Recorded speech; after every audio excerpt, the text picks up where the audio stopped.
Reconhecida como o melhor hospital do litoral paulista pelo terceiro ano consecutivo, a Santa Casa de Santos está entre os melhores hospitais do Brasil, segundo a revista americana Newsweek.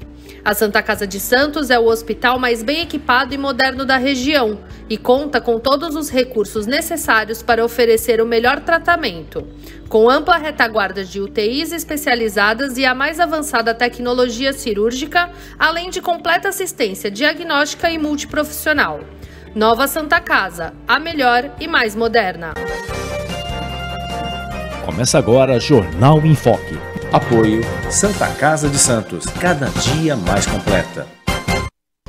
Olá, amigos internautas do Boc News e telespectadores da TV Com. Nós estamos iniciando uma nova edição do Jornal em Foque. E nesta terça-feira, 28 de novembro, nós estamos recebendo com muito prazer online o deputado estadual Carlos Gianazzi, professor Gianazzi do PSOL. Bom dia, professor. Prazer em recebê-lo. Bom dia, muito obrigado pelo convite. Muito obrigado ao deputado Carlos Gianazzi. Conosco também aqui nos estúdios da Boc News TV, o colega jornalista Fernando de Maria.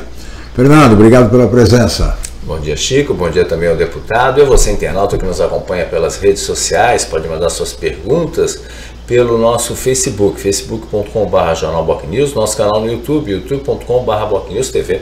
Importante você se inscrever no nosso canal e também nas demais redes sociais. Lembrando, reprise 3 horas da tarde na TV Com Santos, canal 8 da Vivo, canal 11 Net Claro e 45 da ViPway, além das demais plataformas de streaming que tem a TV Com. Muito bem, Fernando, muito obrigado. Fernando daqui a pouquinho faz perguntas para o nosso convidado, o deputado Carlos Gianazzi. Deputado, estamos tendo mais um dia difícil aí na capital, com a greve do metrô, a greve da CPTM, enfim, a população, sobretudo a população mais pobre, sofrendo muito. Mais um dia difícil, a terceira greve dos metroviários, enfim, no governo Tarcísio Gomes de Freitas. Me parece que o pano de fundo desta manifestação, deste movimento, é a questão da privatização. Seria o pano de fundo. É isso mesmo, deputado? Como resolver uma questão como essa, que é fundamental? O transporte em São Paulo, todos nós sabemos, é fundamental, sobretudo para a população mais pobre. Como enfrentar isso, deputado? Na verdade, essa greve é uma greve que ela traz um certo transtorno agora, justamente para não trazer mais transtornos no futuro não muito longínquo, porque caso haja privatização do metrô e da CPTM, a situação vai ficar muito pior, porque nós já estamos acompanhando a população mais pobre, mais carente, já sofre muito com as linhas privatizadas do metrô e da CPTM, atrasos, né? Filas, lentidão, são várias. A própria imprensa, a grande imprensa, mostra todos os dias esses trens parados e os transtornos que a população sofre com as linhas já privatizadas de várias linhas aqui de São Paulo, né, que são administradas por um grupo econômico, aqui a CCR, que tem o monopólio de todas essas linhas praticamente aqui da CPTM. Aqui a mobilidade é controlada pela CCR, controla também os pedágios de uma boa parte do estado de São Paulo. Então, essa greve, na verdade, é uma greve para que a população não sofra mais. Por incrível que pareça, é isso que está acontecendo hoje. E denunciando também as outras privatizações. O governador Tarcísio quer privatizar a Sabesp. Tem um projeto de lei que ele apresentou aqui na Assembleia Legislativa, já em trâmite, já um processo bem avançado, né, que vai privatizar. Áudio da entrevista com o deputado Carlos Gianazzi. Oi, voltamos? Já voltamos, deputado. Por favor, continue, voltamos. Já deu uma interrupção. Sim. Pois não, continue. Olha, essa greve, além da questão do transporte público, contra as privatizações do transporte público, ela também denuncia a privatização da água, da Sabesp, a privatização da Fundação Casa, a privatização da educação. Sim. O governador Tarcísio vai privatizar setores das escolas públicas do estado de São Paulo.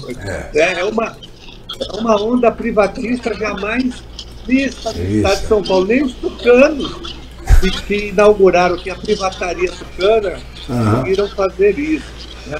E a privatização da água, que é uma das mais graves também, porque numa crise climática... Sim. Novamente tivemos um problema, um corte de áudio, Fernando. Mais uma vez. Deu uma interrupção de novo. Olha, nós estamos vivendo uma crise climática, uma crise hídrica no estado de São Paulo. Sim. E o governador pretende privatizar a água, que é um bem fundamental humano. Né? O nosso corpo precisa da água para sobreviver, e ele vai entregar isso para os grandes grupos econômicos, para os investidores internacionais controlarem um bem humano essencial, né? Então é grave a situação. Por isso que essa greve ela não se resume apenas à questão do transporte aqui do metrô e da CPTM, mas ela envolve também a luta contra essas privatizações da educação, da água e de outros setores importantes para o estado de São Paulo, para a população. Vídeo exemplo recente, né, deputada Enel, com relação à energia. São Paulo, afinal, enfrentou um problema seríssimo com relação à falta de energia e a Enel simplesmente não deu maiores explicações para essa situação vivida pela população de São Paulo também com relação à energia. Mas, deputado, a questão da Sabesp, me parece que é a questão principal, e o governador, em recente entrevista, disse que pretende levar a leilão já no primeiro semestre do ano que vem. Diz que todos os estudos estão bem adiantados, o projeto na Assembleia, sendo examinado pela Assembleia. O senhor acredita, como é que o senhor acredita que será o comportamento, o posicionamento dos seus colegas deputados em relação a esse projeto de privatização da Sabesp, deputado? Da base do governo, deputados governistas ligados ao governador, querem votar favoravelmente a esse projeto, não porque acreditem no projeto, não pelos argumentos, né, que existem no projeto, porque o projeto não para em pé, eles não têm nenhuma fundamentação, mas porque eles são da base do governo. Eles têm os partidos políticos desses deputados, e eles indicaram governadores, diretores estatais, eles têm, né, benesses, têm emendas parlamentares não impositivas, então eles compõem a base do governo. Então o projeto, se não houver a interferência da opinião pública, da população, pressionando esses deputados, identificando os deputados que vão trair o povo, porque ninguém votou no deputado para ele privatizar a Sabesp, privatizar a água. É uma traição para o eleitorado e para o povo de São Paulo. Se eles não foram pressionados e convencidos pela força popular, pela opinião pública, pelos movimentos sociais, o projeto, infelizmente, será aprovado e amanhã, ali na frente, nós teremos a mesma situação da Enel. A Sabesp e a Enel amanhã. É aquele efeito Orloff, né? A Sabesp vai ser a Enel amanhã. A mesma crise que nós estamos vivendo na área da água, da energia. E dos trens da CPTM nós vamos viver também. Não há dúvidas em relação a isso, não só pelo que acontece em São Paulo, mas todas as cidades do Brasil que privatizaram já estão vivendo o aumento das tarifas, a piora dos serviços, a falta de água. Tocantins, Campo Grande, Manaus, Itu, que é ao lado de São Paulo, privatizou e foi tão ruim a privatização, a população sofreu tanto que a prefeitura desprivatizou, restatizou a água Itu, porque não funciona. E tem mais, em várias cidades do mundo que houve privatização, houve a restatização. Buenos Aires tinha privatizado, voltou atrás. Berlim privatizou, voltou atrás. Paris e mais de 100 cidades da França, Estados Unidos e vários países do mundo. É uma experiência que não funciona privatizar água, ainda mais num momento como esse, de crise climática e hídrica em São Paulo e no mundo. Pois é, realmente um risco muito grande. Fernando de Maria, gostaria de ouvi-lo. Deputado, até pegando o gancho que o senhor está citando especificamente da Sabesp, a gente percebe aí que houve aí há uma pressão por parte do governo do estado em relação aos prefeitos, né? Porque acordos foram firmados, né? Muitos até com seus antecessores aí, e aqui pegando o exemplo aqui da Baixada Santista, são mais de 300 cidades no estado de São Paulo que tem a Sabesp aí como parceira, e inclusive houve antecipação aí de recursos aí para manter aí a questão dos contratos. Como é que está sendo aí? O senhor tem conhecimento desse trabalho junto também com os prefeitos, obviamente, que fica numa situação também complexa nesse cenário por causa das dificuldades que eles enfrentam, até porque os municípios dependem também dos recursos estaduais aí nesse cenário. Como é que vocês da oposição estão trabalhando em relação a esse assunto também? Já existe alguma denúncia, algum caso nesse aspecto dessa pressão que tem sido exercida nesse sentido, deputado? Sim, olha, uma pergunta pertinente. Nós estamos denunciando a cooptação, o assédio, o achaque do governador em cima dos prefeitos. Ele está cooptando esses prefeitos, né? Porque foram criadas as unidades regionais que retiram a autonomia dos municípios que entram nessas unidades. Então, quando vai ter eleição no ano que vem, o exemplo mais famoso é o de São Paulo, do prefeito Ricardo Nunes, que está cedendo a essa cooptação por apoio eleitoral do Tarcísio. O Ricardo Nunes, prefeito de São Paulo, quer se reeleger, então ele está fazendo esse jogo.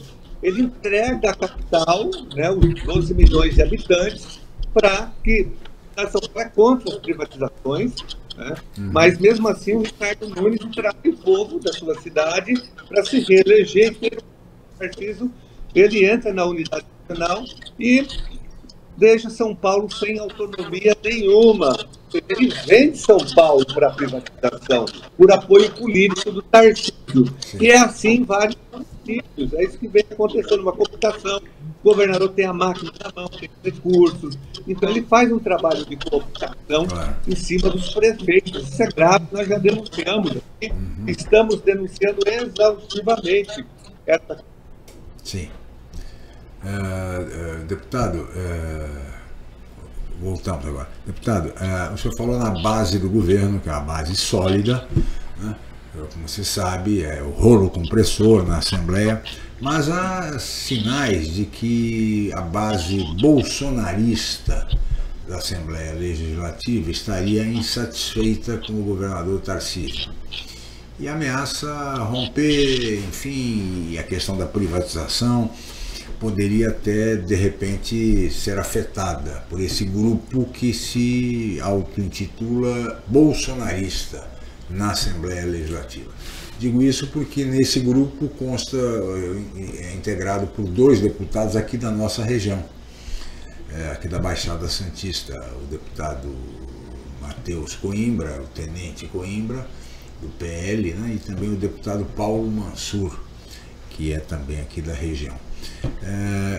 Esse movimento de bolsonaristas, deputados bolsonaristas insatisfeitos com o governo Tarcísio, pode chegar pode avançar e se tornar um problema para o governador, deputado? Sim, se esses deputados realmente romperem ou votarem contrariamente a esses projetos, isso pode fazer uma diferença importante. Porém, ainda não houve, até agora, a votação contrária desses deputados em projetos do governo. Votaram favoravelmente, não obstruíram nenhuma votação. Há um certo indício, uma boataria de que há insatisfação, mas até o momento eles estão votando com o governo, defendendo o governo nas comissões, defendendo no plenário, na tribuna e votando os projetos. Mas há um boato, né? Que parece que uma insatisfação, mas ela não se concretizou ainda no voto. De qualquer maneira, o noticiário, pelo menos aqui na Baixada Santista, dá conta dessa questão, tendo também como pano de fundo o aumento do ICMS, não é, Fernando? Exatamente, aumento do ICMS, enfim, impostos. Estariam reagindo contrariamente à decisão a essa estratégia do governador. Exatamente, esse é um dos pontos aí que são colocados. E no pano de fundo, deputado, o senhor pode até, pela sua experiência aí na Assembleia, no pano de fundo é que parece que a bancada do PL, por exemplo, não foi agraciada com cargos no governo do Estado, né? Ao contrário do que aconteceu, por exemplo, o próprio deputado federal que acabou sendo chamado, deputado Derrite, acabou sendo chamado, até uma vereadora também acabou sendo chamada, e os deputados estaduais ficaram meio órfãos nesse sentido. Seria isso, deputado? Esse é um dos motivos aí de tantas reclamações aí, e até o governo tem conseguido passar vários projetos, mas a gente sabe que tem passado muitos deles no sufoco, né? Porque até o fogo amigo às vezes tem sido preocupante aí, não, deputado? O governador deu uma banana pro PL lá na Leste, né? Não levou nenhum deputado estadual. Sim, sim. Me parece que ele não liga muito para a Assembleia Legislativa, só quando ele precisa do voto da base do governo que ele faz alguma cena, mas em geral ele não valoriza nem a sua base governista. Há uma insatisfação nos bastidores, ouço o que está falando. Claro. Eles não são contemplados, não são valorizados, só quando há uma votação de algum projeto importante. Uhum. De qualquer maneira, é sempre motivo de preocupação para qualquer governo a insatisfação do legislativo. Agora, deputado, o senhor é um homem ligado à educação, e há aquela proposta de retirar recursos da educação e aplicá-los na saúde, sob o argumento de que a cota constitucional não estaria sendo devidamente gasta pela área de educação. Como é que o senhor vê essa proposta, enfim, do governo com relação a retirar recursos da educação para aplicá-los na área da saúde, deputado? Essa é uma proposta, é uma PEC, uma proposta de emenda à Constituição Estadual, eu diria que criminosa, porque ela vai sacrificar a educação de milhões de crianças e adolescentes em todo o estado de São Paulo. A nossa educação estadual é uma das piores do Brasil. Nós temos uma rede estadual sucateada, degradada. O estado de São Paulo não paga nem o piso nacional do magistério corretamente. Tem os piores salários do Brasil. E é um paradoxo, porque o estado de São Paulo é o estado mais rico do Brasil e tem uma das piores redes, porque não há investimento. Nós precisamos investir mais recursos numa rede sucateada, degradada, com mais de 100 escolas de lata, né? Com escolas sem a infraestrutura mínima de funcionamento, escolas sem biblioteca, sem salas de leitura, nada. Então, nós precisamos investir mais. O governador vai na contramão e reduz o orçamento da educação de 30% para 25%, né? Retirando quase 10 bilhões de reais da educação. Pois é. Imagine. Impressionante, né, Fernando? É um montante. Vai penalizar o ensino médio, o ensino técnico profissionalizante das ETECs e FATECs, das universidades estaduais, USP, Unicamp, Unesp. Vai ser um dos maiores retrocessos da história do nosso estado. Pois é. É evidente que a área da saúde precisa de mais recursos também, mas não se pode tirar. É uma cobertura, sabe, de cobrir a cabeça. Não se pode retirar dinheiro da educação, mesmo que o argumento seja da saúde, né, deputado? Mas eu não ouço vocês. E estamos com um problema de... Nós estamos ouvindo bem o deputado. Estamos ouvindo o senhor. Voltou, agora voltou. Voltou. É a tecnologia. Privatizaram também, mas não funciona muito bem também a questão da internet, que é tão cara, mas a qualidade é bem sofrível, deputado. Né? Até vocês ouviram o que eu falei, né?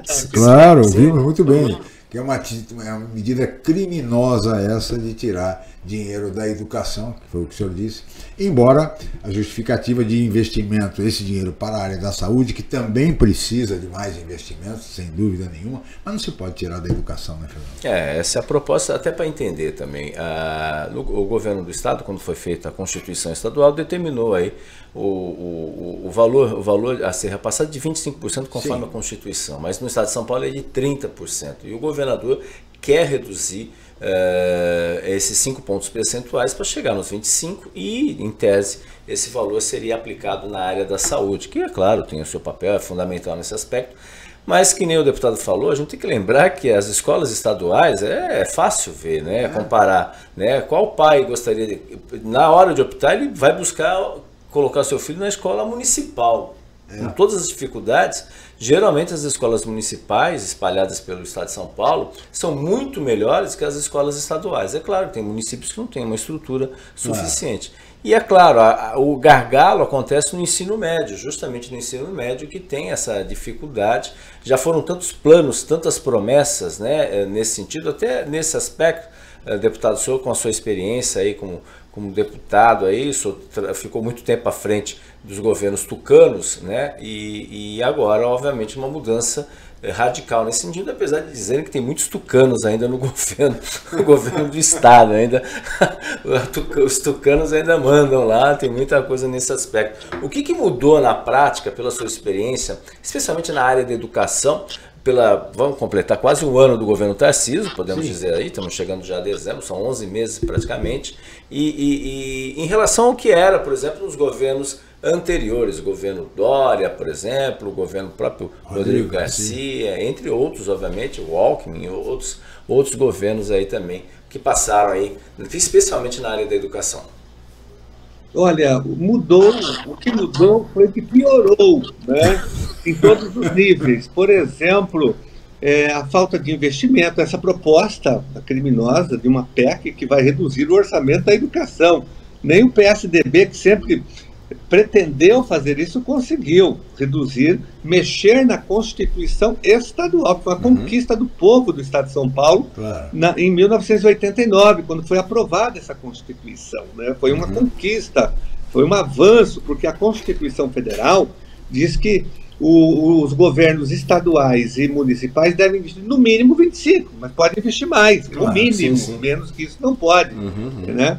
E essa questão que o governador, esse argumento falso que ele levanta, que é para a saúde, isso não procede. Se ele quiser investir em saúde, ele pode retirar recursos de outras áreas, né, da desoneração fiscal, né, ele pode intensificar a cobrança da dívida ativa do Estado de São Paulo, então ele pode retirar de outras áreas, né, e não da educação, jogando a educação contra a saúde. Já pensou se todo governante fizer isso? Aí não vale, mas mudou para pior. Na educação, por exemplo, nós tivemos aqui a tentativa do governador em retirar o livro didático da rede estadual. Nós tivemos que entrar com uma ação popular no Tribunal de Justiça para impedir mais um crime. Pensou retirar o livro didático das nossas crianças. Tudo agora se resolve com aplicativo, com material digital, qualquer coisa. Ele compra um aplicativo de 50 milhões de reais para a rede estadual de ensino. Então, não funciona. Nossos alunos não têm lá na ponta internet nas suas casas, não tem computadores. A gente está sentindo aqui. E esse governo, ele nomeou um secretário que é dono da Multilaser, que tem contratos bilionários com o governo estadual, sobretudo com a Secretaria da Educação, esse Renato Feder, dono da Multilaser, mudou de nome, agora é Multi só. Ele tem um contrato de 200 milhões de reais com a própria Secretaria da Educação para fornecer esses equipamentos tecnológicos todos. É um absurdo. Nós temos uma máfia dos aplicativos, das plataformas digitais que são vendidas para a Secretaria da Educação. Não tem nenhuma preocupação com o processo pedagógico.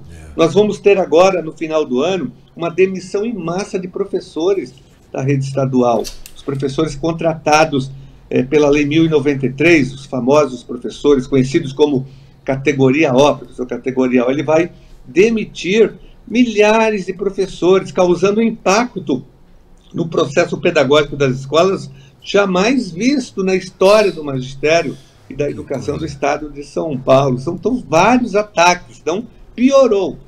Se o PSDB já era um desastre, era muito ruim, e com o governo Tarcísio, que eu chamo de governo bolso tucano, porque ele pega o que tem de pior no tucanato e o que tem e o bolsonarismo, né, que daí nem se fala. Então ele mistura bolsonarismo com exatamente o tucanato.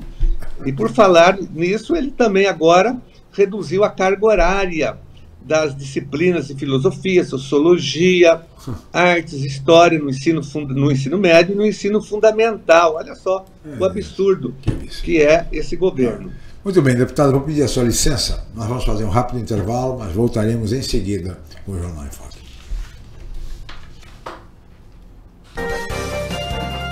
Estamos apresentando o Jornal em Foque.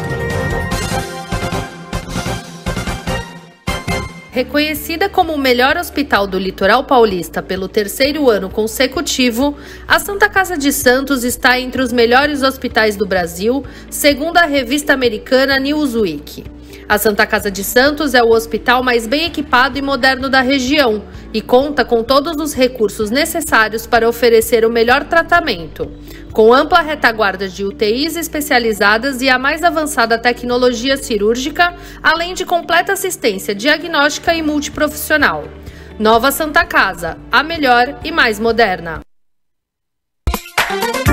Acesse o Google Notícias e acompanhe os boletins diários do BocNews. Inscreva-se e receba as informações do site bocnews.com em 2 boletins diários com conteúdos em primeira mão para você.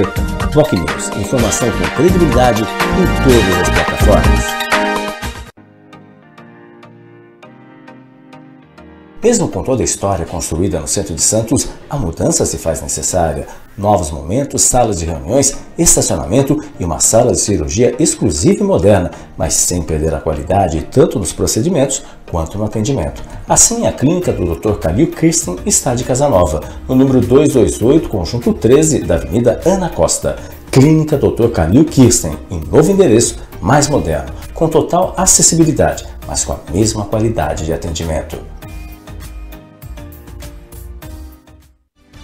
Rádio, TV, internet e jornal. O Grupo Enfoque Comunicação traz informação com credibilidade em todas as plataformas por meio do BocNews. Acompanhe nossas notícias pelo site bocnews.com ou pela TV no youtube.com/BocNewsTV e ainda na versão digital ou impressa do BocNews. Além do rádio, onde você pode acessar pelo site bocnews.com ou baixar o aplicativo da Rádio BocNews pelo Google Play Store. BocNews, informação com credibilidade em todas as plataformas.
Voltamos a apresentar Jornal em Foque.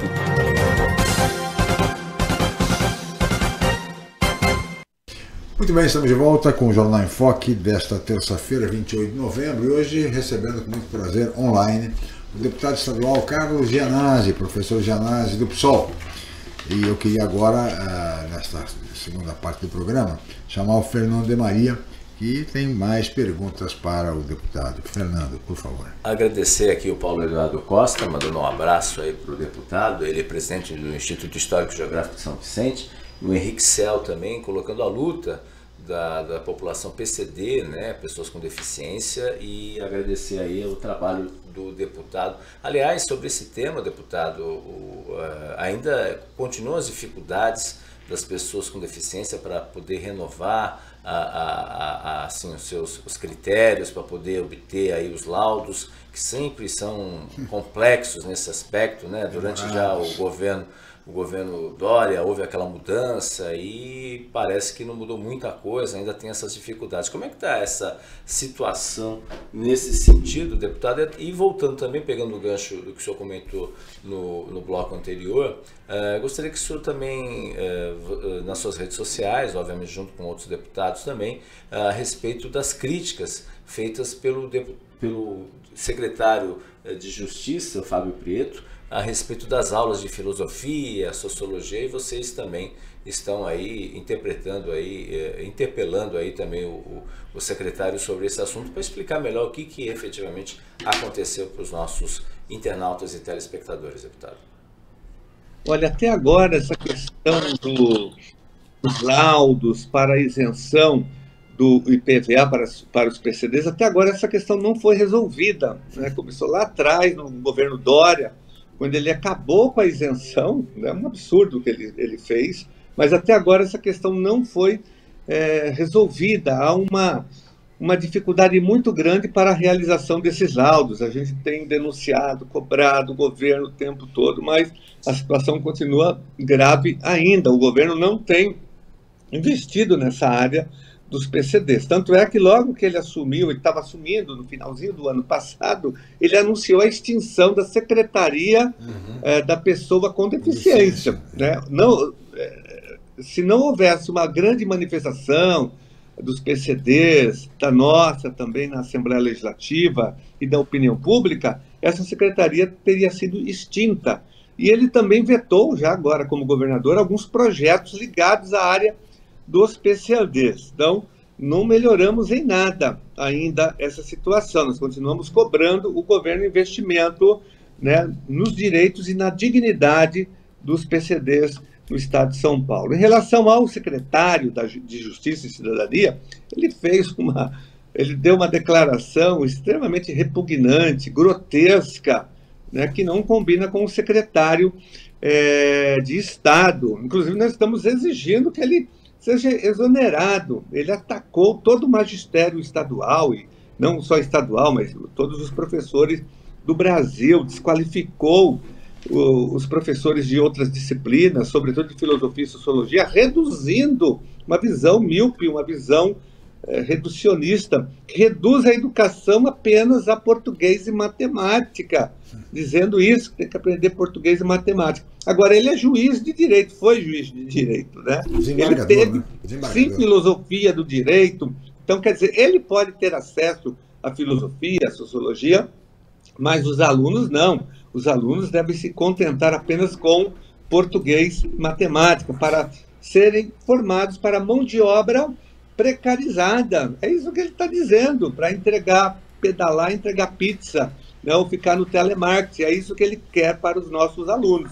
Porque a educação, ela tem que formar o aluno crítico, o aluno participativo, o aluno que entenda, né, as verdadeiras causas das desigualdades sociais, que tem a cultura geral, que tem uma visão holística, global do mundo, do que está acontecendo. Por isso que ele tem história, geografia, filosofia, sociologia, artes, para desenvolver a criatividade. Nós queremos formar alunos críticos e criativos. E para isso ele tem que ter acesso às outras áreas. Você não pode reduzir a educação a português e matemática, que são duas disciplinas importantes, ninguém está criticando.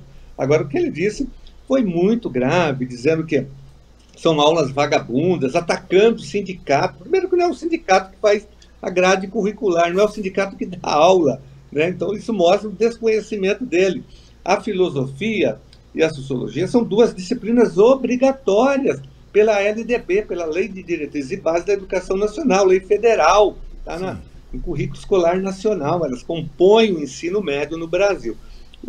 A questão é que esses governantes de extrema-direita, da qual ele deve fazer parte, a visão dele de extrema-direita, né, tem medo da filosofia e da sociologia. Não foi à toa que, quando teve o golpe militar no Brasil, houve uma reforma educacional e os militares retiraram a filosofia e a sociologia do currículo escolar, porque são matérias que desenvolvem o senso crítico, o aluno começa a pensar, o aluno começa a entender o funcionamento das opressões, das injustiças, e ele tende a reagir a isso. Então, por isso que filosofia e sociologia sempre são atacadas por governos autoritários, governos fascistas, nazistas. Aconteceu a mesma coisa na Alemanha, o nazismo. Em todos os governos autoritários, a filosofia é atacada, a sociologia, a história, porque os governos têm medo do pensamento crítico. E agora, esse secretário, eu pedi a convocação dele na Assembleia Legislativa, ele vai ter que depor, explicar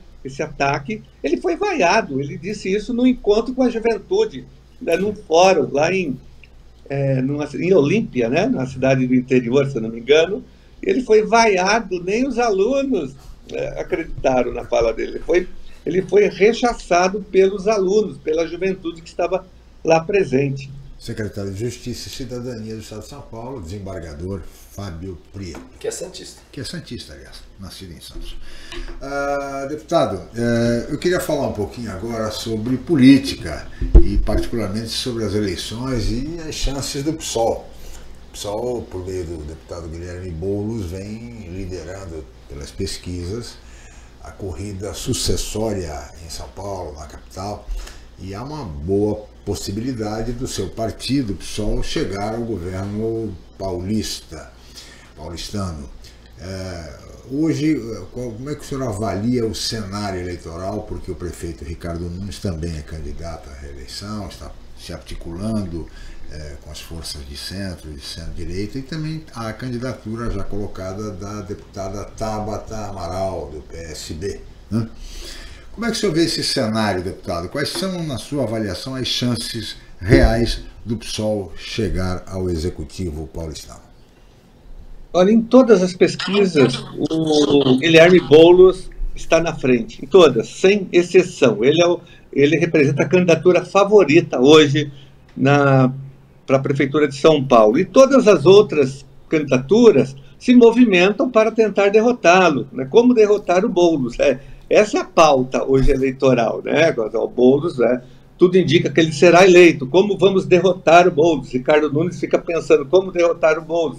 Ricardo Salles, Tabata do Amaral. Então há toda essa movimentação. O pessoal tem crescido em São Paulo. Nós temos uma bancada de 6 vereadores na Câmara Municipal, é um número razoável. Nós temos na Assembleia Legislativa 5 deputadas aqui na Assembleia Legislativa. O Guilherme Boulos já foi para o segundo turno em 2020, Sim. Todos se lembram disso, teve 2 milhões de votos, foi agora o deputado mais votado do estado de São Paulo, mais de 1 milhão de votos. Então ele tem voto na capital, ele tem capilaridade, ele tem apoio já de amplos setores, ele cresce bastante, né?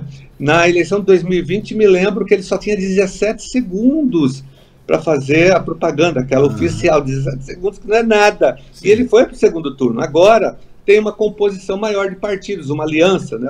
Que vai estar o PT, vai estar o PCdoB, a Rede, Sim. o PV. Então ele vai ter aí pelo menos 3 minutos. E o Boulos é muito preparado do ponto de vista político, do Sim. ponto de vista técnico, do ponto de vista da oratória, da comunicação. Sim. Então ele tem uma boa equipe de comunicação, ele sabe se expressar muito bem, ele é muito afirmativo. Então ele vai, com esse tempo de televisão, ele vai dar muito trabalho aí para os opositores. Então nós temos tudo para ganhar a eleição, porém falta ainda um ano para a eleição, muita coisa pode acontecer, né?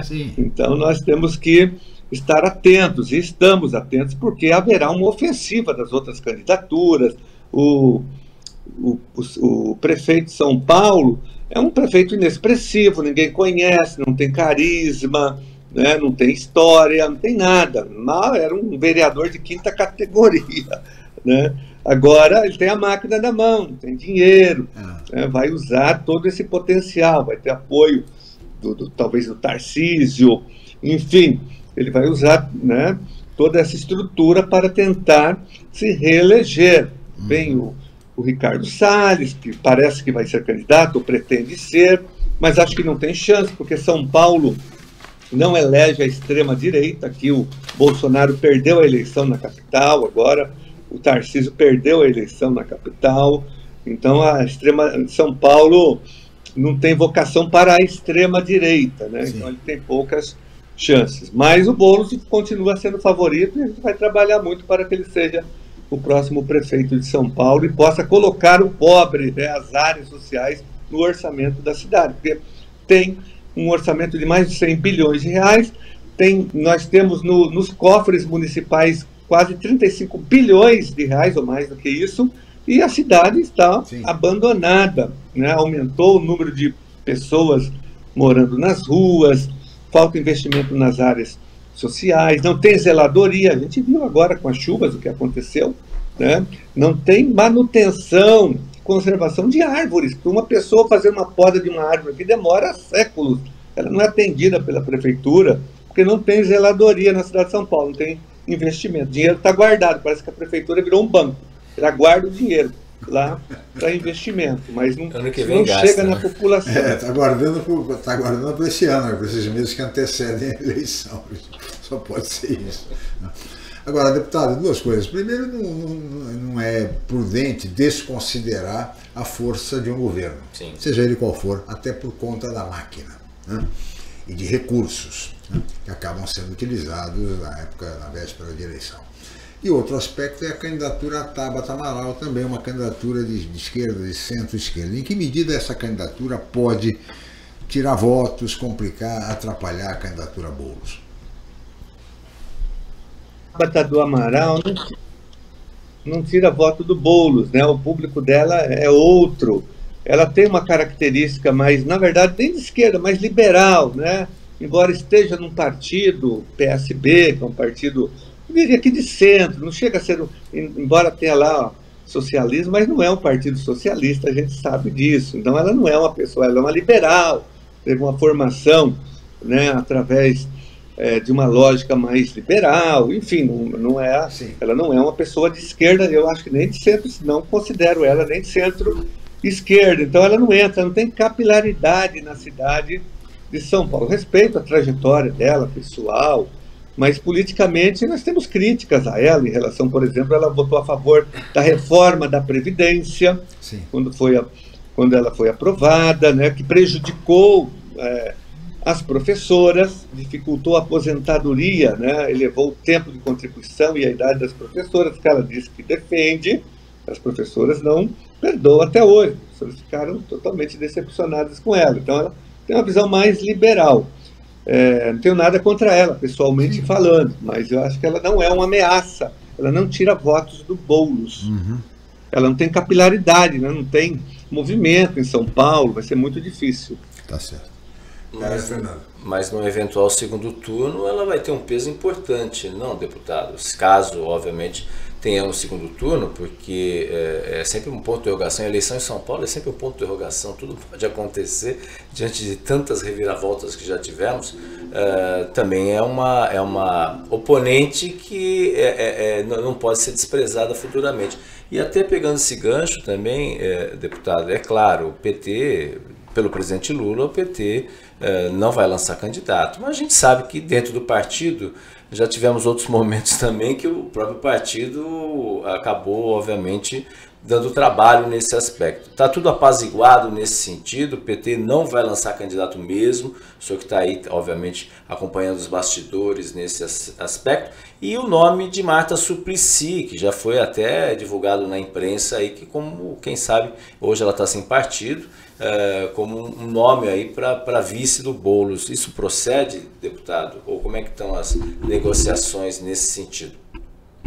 Olha, primeiro que o PT já está na campanha do Boulos, já está participando ativamente de todas as agendas do Guilherme Boulos na cidade de São Paulo. Inclusive os parlamentares, os vereadores do PT têm se engajado e o PT já tomou essa decisão no diretório municipal, então não há mais dúvidas em relação ao apoio do PT, né? Mesmo um bloco que tinha alguma resistência, que achava que tinha que lançar candidato, já cedeu no sentido, já se engajou na campanha do Boulos, então isso já é certo. A outra pergunta que você fez foi em relação, desculpa, a Marta Suplicy, o nome da ex-ministra Marta Suplicy, acabou sendo divulgado aí que tem uma ala que gostaria muito que ela fosse vice de Guilherme Boulos, né? Hoje ela está sem partido, né? Já teve em vários partidos, MDB, depois teve, inclusive, faz parte do governo Ricardo Nunes também, mas é um nome que volta e meia é lembrado nesse aspecto aí. Eu gostaria de saber sua opinião sobre isso, se o senhor tem informações também nesse sentido do nome de Marta Suplicy como vice de Guilherme Boulos. Olha, quem vai indicar o vice ou a vice do Boulos é o PT.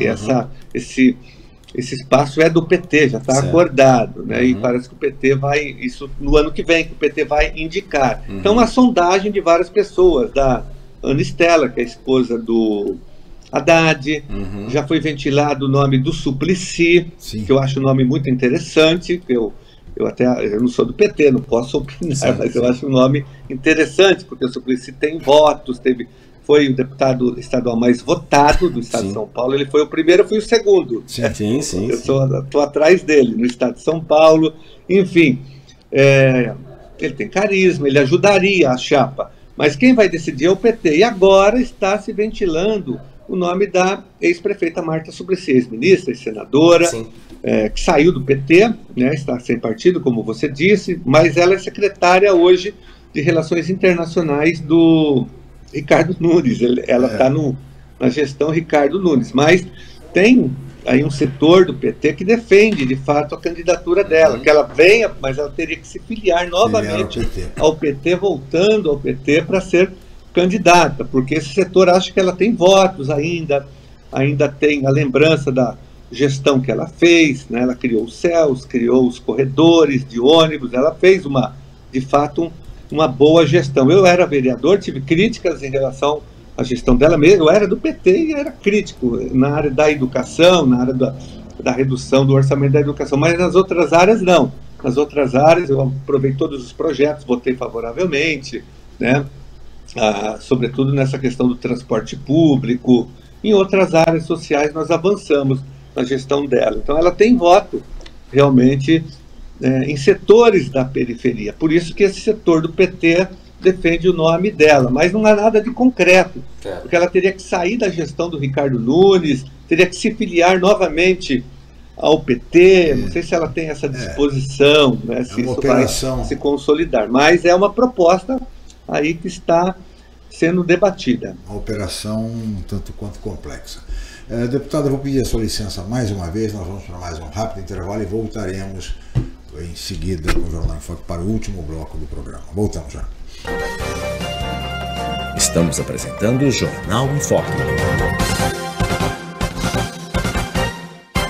Reconhecida como o melhor hospital do litoral paulista pelo 3º ano consecutivo, a Santa Casa de Santos está entre os melhores hospitais do Brasil, segundo a revista americana Newsweek. A Santa Casa de Santos é o hospital mais bem equipado e moderno da região e conta com todos os recursos necessários para oferecer o melhor tratamento, com ampla retaguarda de UTIs especializadas e a mais avançada tecnologia cirúrgica, além de completa assistência diagnóstica e multiprofissional. Nova Santa Casa, a melhor e mais moderna. Acesse Google Notícias e acompanhe os boletins diários do Doc News. Inscreva-se e receba as informações do site docnews.com em 2 boletins diários com conteúdos em primeira mão para você. Doc News, informação com credibilidade em todas as plataformas. Mesmo com toda a história construída no centro de Santos, a mudança se faz necessária. Novos momentos, salas de reuniões, estacionamento e uma sala de cirurgia exclusiva e moderna, mas sem perder a qualidade tanto nos procedimentos quanto no atendimento. Assim, a clínica do Dr. Calil Kirsten está de Casa Nova, no número 228, conjunto 13 da Avenida Ana Costa. Clínica Dr. Calil Kirsten, em novo endereço, mais moderno, com total acessibilidade, mas com a mesma qualidade de atendimento. Rádio, TV, Internet e Jornal. O Grupo Enfoque Comunicação traz informação com credibilidade em todas as plataformas por meio do BocNews. Acompanhe nossas notícias pelo site bocnews.com ou pela TV no youtube.com/BocNewsTV e ainda na versão digital ou impressa do BocNews, além do rádio, onde você pode acessar pelo site bocnews.com ou baixar o aplicativo da Rádio BocNews pelo Google Play Store. BocNews, informação com credibilidade em todas as plataformas.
Voltamos a apresentar Jornal em Foco.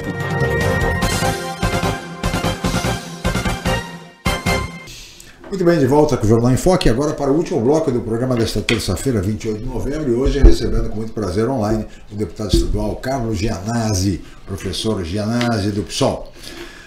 Professor, eu queria aproveitar esse último bloco para falar um pouquinho rapidamente sobre a questão de política nacional e a indicação do ministro Flávio Dino, do PSB, para o Supremo Tribunal Federal, a indicação do presidente Lula. Como é que o senhor viu essa indicação? E agora fica vago o Ministério da Justiça. Aliás, já há um nome cotado, que seria o ex-ministro do Supremo, Ricardo Lewandowski, que seria indicado pelo presidente Lula para o Ministério da Justiça em substituição a Flávio Dino. E também aproveitar esse tema para colocar ao senhor o seguinte: como é que o senhor vê a possível divisão do Ministério da Justiça com a criação de mais um ministério, quer dizer, que seria o Ministério da Segurança Pública, conforme vem sendo cogitado, deputado? Dino, eu acho ele extremamente preparado, ele é juiz de direito, é juiz federal, ele foi governador do estado do Maranhão, ele tem uma vasta experiência política e jurídica, né? Agora como ministro da Justiça, então ele é muito preparado do ponto de vista jurídico e político, é um bom nome, não há dúvidas em relação ao Supremo. Eu só sinto que ele vai fazer falta no Ministério da Justiça, porque é um dos melhores ministros do governo Lula. Eu não tenho dúvidas em relação a isso, né? Ele tem feito um trabalho muito importante nessa área. Então vai ser uma perda para o governo, retirar o Dino.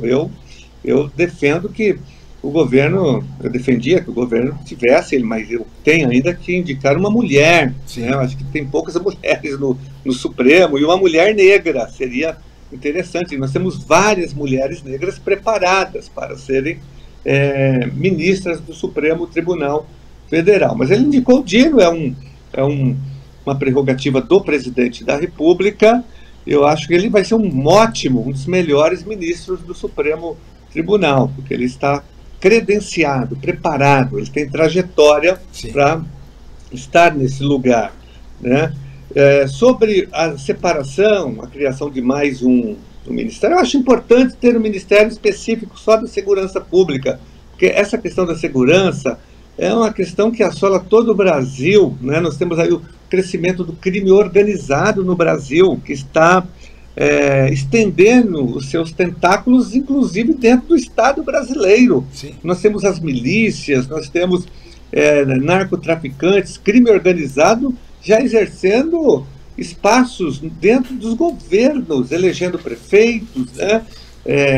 Então há uma mistura já desse crime organizado com o próprio Estado. Então é muito importante que haja, de fato, um ministério focado só nessa questão da segurança pública. para assessorar os estados, os municípios e formular políticas públicas nessa área, senão nós seremos tomados pelas milícias, por esses grupos que estão se apoderando também do setor público, como no Rio de Janeiro. Lá uma parte do território carioca já é controlada pelas milícias ou pelo narcotráfico. Então o Estado perdeu seu poder de ação. Mesmo aqui em São Paulo também, em regiões periféricas, nós temos já esse fenômeno. Sim. Então é muito importante que haja esse Ministério da Segurança Pública. Eu defendo, acho que ele já deveria ter sido criado há um bom tempo, porque esse é um tema extremamente preocupante, prioritário na pauta do povo brasileiro. Sim. Fernando e Maria. É uma triste realidade. Só para ter uma ideia, ontem uma matéria no UOL colocava que até Porto de Galinhas, né, um dos lugares mais lindos do país, aí está sendo aí alvo infelizmente, de facções criminosas. Aí está um destaque no UOL ontem. Enfim, é uma triste realidade, esse Brasil afora, né? Só vamos citar como exemplo. Deputado, a gente já está finalizando o programa, até duas questões. Gostaria que o senhor colocasse o que aconteceu também, esses ataques com a sua colega, a Paula da Movimento, né, da bancada feminista aí na Assembleia, que ameaças, o senhor poderia explicar o que está acontecendo, o que aconteceu aí nesse sentido? E uma outra questão também, caso Guilherme Boulos, obviamente, seja eleito prefeito de São Paulo, o senhor aceitaria um convite para assumir uma secretaria, como a da Educação, por exemplo? Olha, essa é uma pergunta.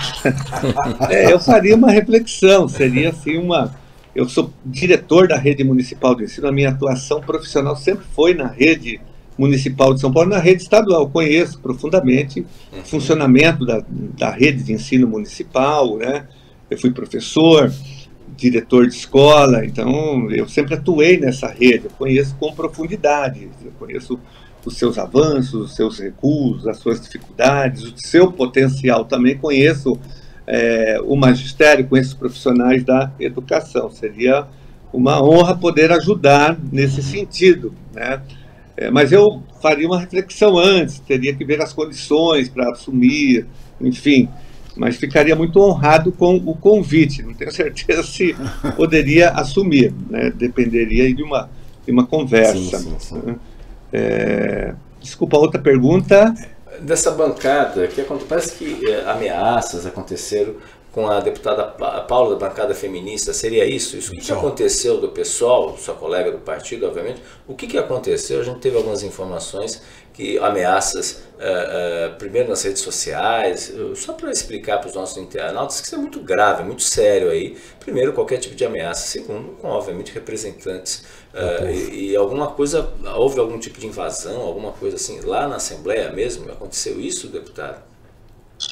A deputada Paula, primeiro que é uma mulher negra, uma mulher combativa, uma grande parlamentar, que está grávida, né? Logo vai dar à luz. E ela foi primeiro ameaçada pelas redes sociais. Aliás, é algo que acontece muito com as deputadas, sobretudo do PSOL. Deputadas, vereadoras são constantemente ameaçadas pelas redes sociais, né? Deputadas federais também. A deputada Luciane Cavalcante, federal, foi ameaçada, a deputada Sâmia, a deputada Mônica, aqui de São Paulo, já foi, as vereadoras aqui da capital são constantemente, de outros lugares também, né? Normalmente são mulheres negras, e a Paula, da bancada feminista, ela foi ameaçada pelas redes sociais, e recentemente, me parece que alguns integrantes, ou um integrante do MBL, foi até o gabinete dela, né? E teve ali, não sei se uma ameaça, ela me parece que fez um boletim de ocorrência em relação a isso, mas infelizmente é uma constante, tem acontecido bastante isso com as nossas deputadas, mas já foi feito um boletim de ocorrência sobre a ameaça, as duas ameaças, né, na Alesp e também em relação à ameaça pelas redes sociais, porque esses grupos são grupos extremistas da extrema-direita que atacam, né, muito pelas redes sociais, porque são grupos misóginos, machistas, homofóbicos, racistas. Então eles atacam preferencialmente mulheres. Eu, por exemplo, nunca fui atacado assim dessa maneira, né? Entendeu? Mas são grupos covardes, atacam mulheres e mulheres negras em geral, né? Ou mulheres trans, como a Érica Malunguinho, que era deputada trans aqui na Leste, foi atacada também. Enfim, a Érica Hilton, que é uma deputada federal, também recebe ameaças. Eles são covardes, esse pessoal que ameaça, normalmente é da extrema-direita, né? E tem esse comportamento misógino, machista, racista, homofóbico, classista, no pior sentido da palavra. Lamentável. Deputado, olha, realmente lamentável. Deputado, nós queríamos agradecer muito, teríamos muito mais a conversar, mas temos limitações de tempo. E mais uma vez agradecer muito a sua participação aqui no Jornal em Foco. Muito obrigado, deputado Carlos Gianazzi. Eu que agradeço, foi um prazer enorme conversar com vocês e com as pessoas que estão acompanhando a programação. Um abraço. Um abraço, deputado. Muito obrigado pela entrevista. Este é o deputado estadual Carlos Gianazzi, professor do PSOL, nosso entrevistado de hoje. Muito obrigado a ele, muito obrigado ao Fernando e Maria pela participação brilhante de sempre, muito obrigado à equipe técnica em nome do Felipe e, sobretudo, a você, amigo internauta, amigo telespectador, pela audiência qualificada de sempre. Nós estaremos de volta amanhã em mais uma edição do Jornal em Foco. Muito obrigado e até lá. Reconhecida como o melhor hospital do litoral paulista pelo 3º ano consecutivo, a Santa Casa de Santos está entre os melhores hospitais do Brasil, segundo a revista americana Newsweek. A Santa Casa de Santos é o hospital mais bem equipado e moderno da região e conta com todos os recursos necessários para oferecer o melhor tratamento, com ampla retaguarda de UTIs especializadas e a mais avançada tecnologia cirúrgica, além de completa assistência diagnóstica e multiprofissional. Nova Santa Casa, a melhor e mais moderna. Você conferiu Jornal em Foque. Apoio Santa Casa de Santos, cada dia mais completa.